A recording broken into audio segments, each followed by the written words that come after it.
Good afternoon. Welcome here to Broadway United Methodist Church on this Martin Luther King Day. I'm happy to welcome you and introduce the reading of the story of Waddie Welcome and the beloved community. One of my favorite lines of Dr. King's was when he said that we are all tied together in an inescapable network of mutuality. And that's what this story of Waddie is today. It's not only that way in the story that you will hear, but also to tell you that this weekend around the world, there have been readings of this story. You are part of something that's happening around the world throughout this weekend, including today on other continents, in other cities, in rural communities, and here at Broadway in Indianapolis. And I want to begin with the reading from the quote that appears at the beginning of this book. It's by Reverend Jim Lawson, the United Methodist minister who worked alongside Dr. King. The beloved community is not a utopia, but a place where the barriers between people gradually come down and where the citizens make a constant effort to address even the most difficult problems of ordinary people. It is above all else an idealistic community. That we shall overcome someday.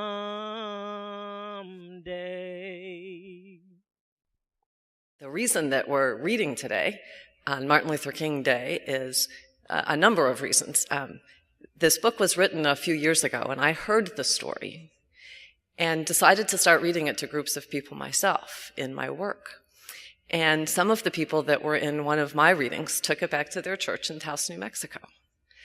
And they had a group of 20 people that came last year on Martin Luther King Day.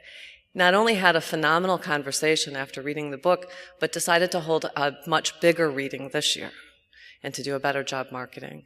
And so we started thinking about, we should do that all over New Mexico. I was working there at the time.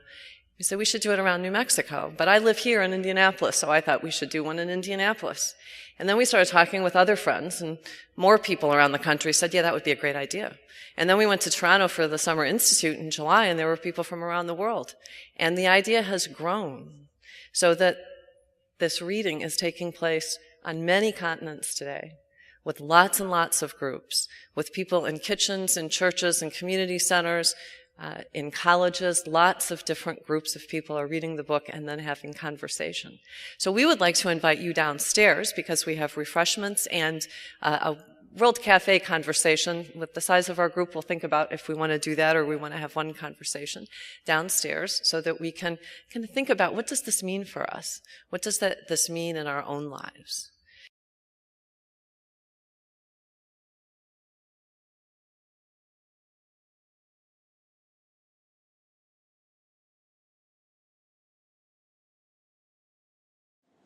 Started out saying Waddie Welcome is human, so the fact that he is human sort of sets off the story. He might have been a little guy, but he made a big, big impact. Don't judge a book by its cover. He clearly portrayed that over and over again. He was a pretty good book. He was told no 39 times. The fact that people were still willing to press on to that 40th time, whereas most people would have just stopped long before they got to 39. In people's experiences that they could take from this, they found times where they could actually say hi to someone different, where they could interact with someone they normally wouldn't interact with. They would pay attention to people they would not normally pay attention to. They would take time to listen, and they'd realize that the time could be giving them a path that they never realized was possible. Someone had mentioned helping someone pick books up and helping people even through school in different circumstances where normally they would make fun. So instead, taking the time to actually go out and help others, even though you may have in times past made fun of them as opposed to helping them. Don't turn your back on someone. Even though you may have judged them previously as sort of a bad book, don't turn your back on them. Pay attention. Anyone can be a leader, even this strange little man named Waddie. So don't pass yourself up as being a leader. But I have this guy with an arm coming out of his head, a leg coming out of his head. An arm is what's holding him up. He's a little strange. Some people may say he's disabled because he's not quite put together right, but he's just different, and he's worth getting to know. He's not disabled. I have a little guy here. I'm worth getting to know. And last, it's the little things. Being able to smell the food was interesting. Normally, we wouldn't even pay attention to that. It would have just been a side note. Sure, we can hear kids playing, and we can smell food cooking, but to Waddie, that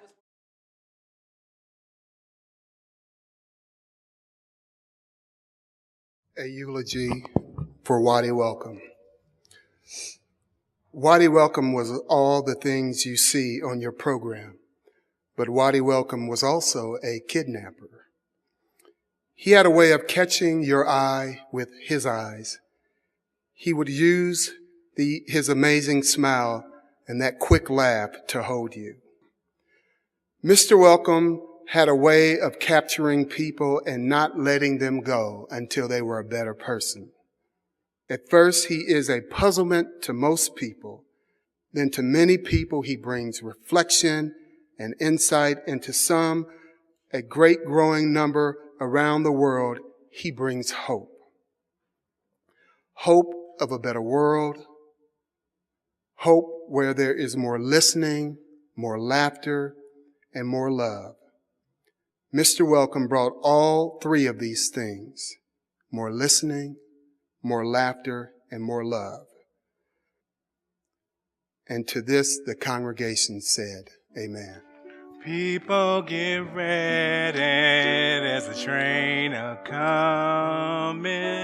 Don't need no baggage, you just get on board. All you need is faith to hear those diesels humming. And you don't need no ticket, you just thank the Lord.